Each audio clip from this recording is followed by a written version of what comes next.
Misalkan ada khotib sholat Jumat yang waktu khutbah salah satu dari 5 rukun khutbah itu ada yang lewat, apakah kita makmum sholat Jumat itu ngasih tahu?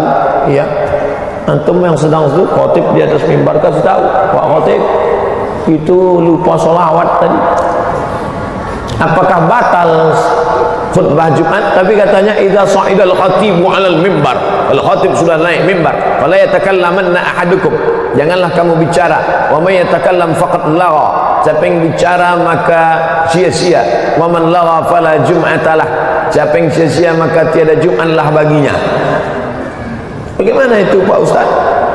Coba tengok hadis lain. Ketika Nabi sedang khutbah, tiba-tiba ada seorang laki-laki di pintu masjid Nabawi mengatakan, halakatil amwal, onta kami sudah mati, korma kami sudah kering, hancur kampung halaman kami, berdoalah ya Rasulullah.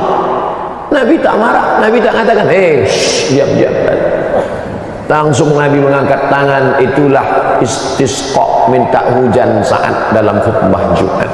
Artinya jamaah boleh bicara kepada khotib, maka dia sampaikan. Rukun khutbah itu 5, kan banyak. Alhamdulillah, wassalatu wassalamu ala rasulillah, Allahumma salli ala sayyidina Muhammad wa ala ali Muhammad. Ya ayyuhalladzina amanu taqullaha haqqa tuqatih, usikum wa nafsi bitaqwallah, Allahumma fil muslimina wal muslimat. Cuma 5 saja. Alhamdulillah, salawat, ayat, wasiat takwa, doa, cukup. Laki-laki yang ada di sini semua wajib menghafal rukun khutbah dan mengingatnya ini.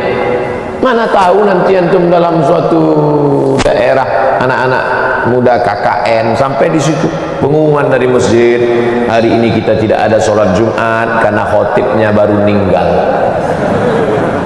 Antum harus naik ke atas, antum ke atas, antum baca alhamdulillah wassalatu wassalamu ala rasulillah ya ayyuhalladzina amanu taqullaha haqqa tuqatih usikum wa nafsi bitaqwallah. Udah duduk antum.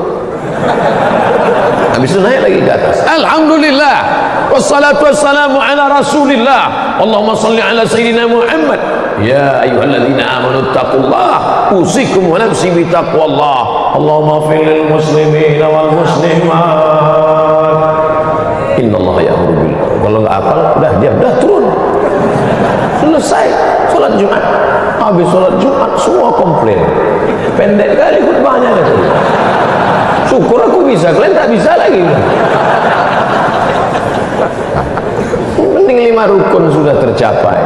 Bahkan di beberapa daerah yang khutbah Jumatnya mesti pakai bahasa Arab, itu khutbahnya pendek aja, tapi justru sebelum sholat Jumat itu diisi dengan tausiah. Seperti di Pariaman, Sumatera Barat, yang masih mewajibkan khutbah pakai bahasa Arab. Di beberapa tempat di Pulau Jawa, justru sebelum sholat itu panjang tausiah agak 1 jam, nanti khutbah pendek saja, sholat ayatnya panjang. Nah, ini tentang masalah rukun pada khutbah Jumat menurut mazhab Syafi'i. Tapi ada juga mazhab yang tidak pakai model 5 tadi, yang penting asal sudah ada wasiat takwa di dalamnya cukup. Tapi saya pribadi yang mengamalkan mazhab Syafi'i, selalu 5 rukun itu saya ulang lagi di khutbah kedua. Makanya khutbah kedua itu tak saya campur lagi pakai bahasa Indonesia. Saya kalau khutbah kedua itu murni bahasa Arab, dan tak saya robah-robah, itu saja. Alhamdulillah, wassalatu wassalamu ala rasulillah wa ala alihi wa sahbihi wa man tabi'ahu wa mawala. Asyhadu an la ilaha illallah lahu la syarika lah, wa asyhadu anna sayyidina Muhammadan abduhu wa rasuluh la nabiyya ba'dah. Allahumma salli ala sayyidina Muhammadin nabiyil ummi wa ala alihi wa sahbihi wa barik wa sallim. Lalu kemudian saya baca doa, lalu kemudian turun 5 rukun khutbah di khutbah kedua supaya tetap mengingat. Bagaimana bila ada khatib Jumat meninggalkan rukun di antara rukun khutbah yang ada 8 secara tafsili? 4 di khutbah pertama, 4 di khutbah kedua. Alhamdulillah, di khutbah pertama salawat, wasiat takwa, baca ayat. Begitu, biar 4-4 nih. Kemudian khutbah kedua, alhamdulillah, salawat, wasiat taqwa, dan doa lil mu'minin wal mu'minat. 4-4-8, disingkat 5 ini. Kalau singkat, kalau sampai khatib itu meninggalkan daripada rukun khutbah, maka satu aja, maka khutbahnya tidak sah, kecuali diulang lagi atau diingetin. Tadi dia tidak baca solawat, atau baca solawatnya pakai domir.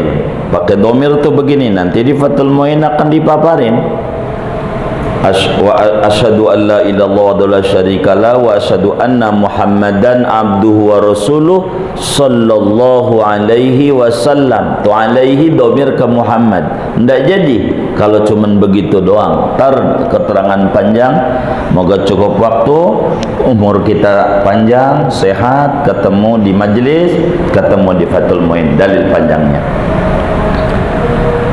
Bila ada rukun khutbah ditinggalkan seperti wasiat taqwa atau salawat yang tadi, maka kita hadirin jangan diam. Tuan khatib belum salawat, baca salawat, begitu. Atau wasiat taqwa, tapi kita ingat wasiat taqwa ini kita harus paham. Jangan-jangan si khatibnya mengerti, tapi kita yang nanya nih atau seumumnya kita makmum enggak ngerti. Wasiat taqwa seumpama yang ditinggal itu, maka enggak mesti wasiat taqwa bahasanya usikum wa nafsi bitaqwallah, enggak mesti bahasanya ittaqullah, enggak mesti bahasa itu. Atiullah juga bisa. Jangan-jangan si khatib enggak ngomong ittaqullah, tapi ngomongnya atiullah, sehingga enggak kedengeran oleh kita ada wasiat takwa. Bila kayak begitu kasusnya, ini sholatnya sah, karena kitanya saja yang kurang paham tentang apa maksud wasiat takwa di dalam rukun khutbah Jumat. Ala kulli hal, bila ditinggalkan pada khutbah pertama, maka dia jangan duduk dulu sebelum diingetin. Khatib belum wasiat takwa, tinggal ngomong doang kok ittaqullah, dah duduk. Karena enggak mesti tertib. Alhamdulillah, salawat, wasiat taqwa, ayat ini terserah dibalik-balik bacanya boleh, yang penting 4 ini ada. Itu enggak, nantinya begitu di depan di Fathul Muin ini bakal dijabarkan panjang oleh Syekh Zainuddin. Itu seperti demikian. Jadi kalau benar-benar si khatib itu meninggalkan wasiatut taqwa atau meninggalkan salah satu rukun daripada rukun khutbah, maka dengan sendirinya sholat Jum'ahnya tidak sah. Sebab apa? Syarat mendirikan Jum'ah itu diantaranya an yaktaqaddamaha khutbatani, kudu khutbah dulu dengan sah. Bila khutbahnya enggak sah, maka runtuhlah sholat Jum'ahnya dengan sendirinya, tidak sah. Bila khatibnya meninggalkan, maka kita makmum yang tahu bahwa tadi khatib itu tidak meninggalkan rukun khutbah. Kemarin sudah kita singgung kajiannya, wajib kita i'lam, memberitahu. Diem aja kita yang dosa, diem aja, enggak boleh kita diam. Kemarin wajibu i'lam, wajib ngasih tahu yang ada najisnya, intinya yang kurang-kurang daripada sholat itu. Kemarin tuh bi ikhla'i wajibin ala ra'yi muqalladihi, kemarinnya begitu tuh bunyinya. Maka kalau kemudian nyata khatibnya meninggalkan rukun khutbah, dengan sendirinya sholat Jumat kita tidak sah, maka kita kudu ulang dengan zuhur. Wallahu a'lam. Memang di dalam mazhab kita Imam Syafi'i, di dalam sholat Jumat harus terpenuhi dengan khutbah, khususnya ada rukun-rukunnya ya. Di antaranya baca hamdalah, bersalat kepada Rasulullah, wasiat taqwa, baca ayat Al-Quran, doa kepada kaum muslimin, ini semuanya ada. Nah, jika ternyata ada rukun yang tidak perlu, lupa sholawat kepada Nabi, atau sholatnya pakai dhamir dalam mazhab Syafi'i kan tidak dianggap sah. Ini yang sering terjadi. Sholatullah salamu alaihi dianggap tidak sah. Kalau sholawatnya tidak sah, mengatakan dianggap tidak mendatangkan rukun sholat. Selagi tidak mendatangkan rukun sholat berarti tidak mendatangkan khutbah yang benar.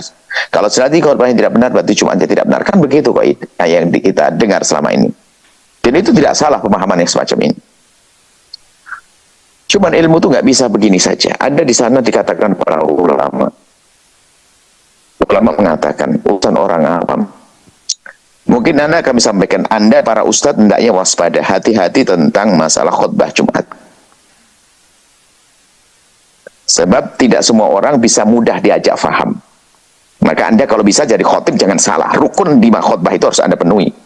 Paling tidak Anda letakkan di awal saja, awal. Alhamdulillah wassalatu rasulullah wa sallallahu alaihi wasallam Muhammad ittaqullah. Bismillahirrahmanirrahim. Allah ahad, Allah SWT selesai. Tinggal ngomong bebas nanti.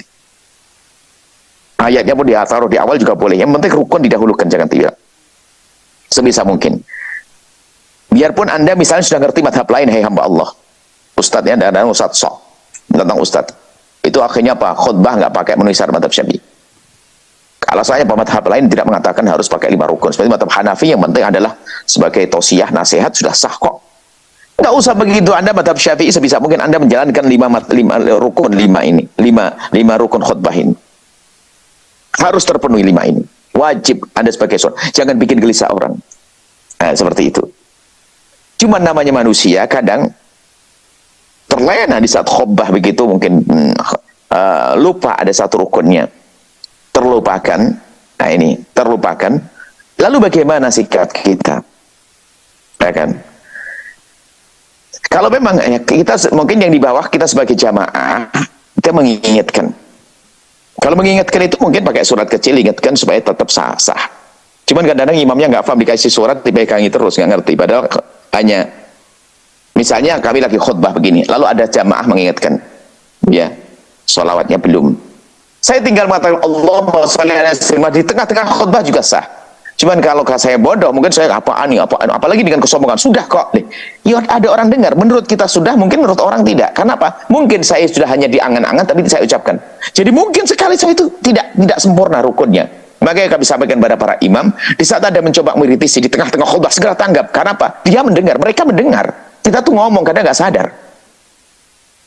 Dan itu kejadian dari pribadi Pak. Kami pribadi pernah kejadian, rupanya memang ada. Kita tidak, sholawat kita adalah sholat apa waktu itu, sehingga tidak pakai kata isim dohir, pakai dhamir. Ada yang ngirim kertas, langsung aja di tengah-tengah Allahumma sholli ala sayyidina Muhammad, selesai. Jangan sombong juga ustadznya diingatkan lalu sombong.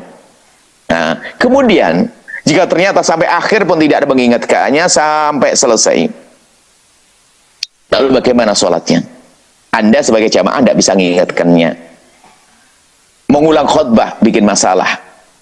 Karena kalau tiba-tiba Anda katakan, Ustadz khutbahnya salah, Anda menjatuhkan di mata umat semuanya. Kenapa? Akan menjadikan cibiran dan sebagainya. Sudah capek-capek ngulang khutbah lagi, ya nggak mungkin. Ini harus hikmah itu luar biasa betul. Maka ikutlah seperti Imam Abdul Wahab Sya'rani dalam mizannya itu, dan juga Sayyid Alwi Senggap Mufti Mekah waktu itu menukil dalam di muqaddimah Sab'ah Kutub Mufidahnya dalam satu bukunya mengatakan bahwasanya orang awam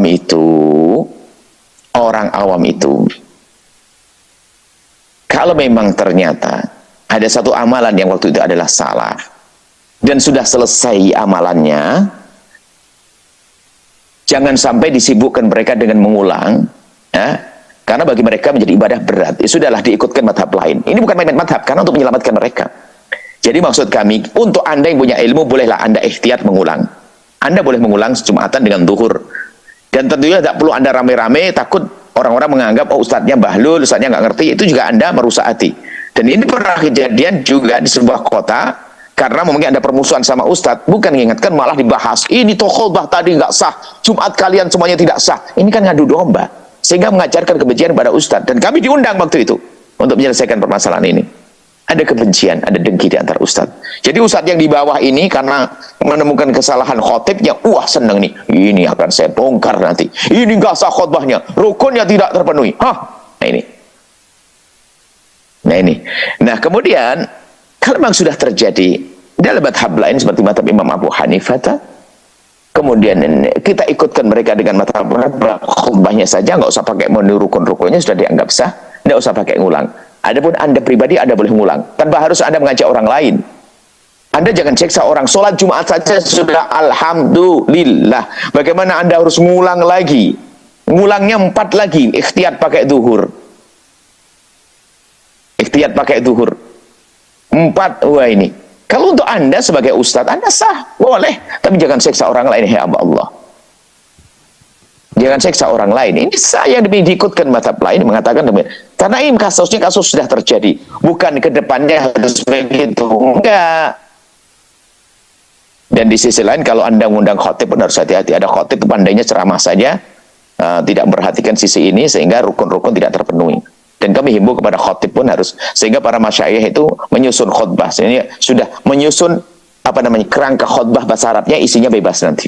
Supaya tidak luput, sehingga kerangka ini harus dibawa karena di dalamnya terpenuhi rukun-rukun yang 5, rukun khutbah yang 5 itu. Baik, seperti itu. Jadi Anda boleh berikhtiat, menjaga diri, berhati-hati, lalu mengulang dengan zuhur. Tiba diri Anda sendiri, ada benar orang awam dianggap sah, selesai pulang, insya Allah mendapat keberkahan, sudah sholat Jumat. Tidak usah dibikin gelisah oleh Anda atau dengan pemahaman yang selama ini Anda dengar. Sudah sah mereka, selesai, pulang, aman. Tapi ke depan para khotib, bisi khotibnya, Ustadz, ke depan hati-hati Ustadz ya, insya Allah. Astagfirullahaladzim, ya biasa saja, dia memang tidak sadar, bukan dengan sengaja. Dan tidak usah bikin pusing, tetap menurut ini adalah dianggap sah karena sudah terjadi semuanya, dan jangan sampai orang awam kita seksa. Tidak diperkenankan loh yang merepotkan orang awam. Orang awam itu mau sholat itu ada khutbah, habis sholat langsung assalamualaikum. Kepanjangan khutbahnya pun nggak boleh. Karena apa? Dia meninggalkan toko, apalagi suruh ngulang dengan zuhur. Ini kita yang menyiksa mereka, zalim. Semoga Allah mudahkan kita, beri kita segala kebaikan.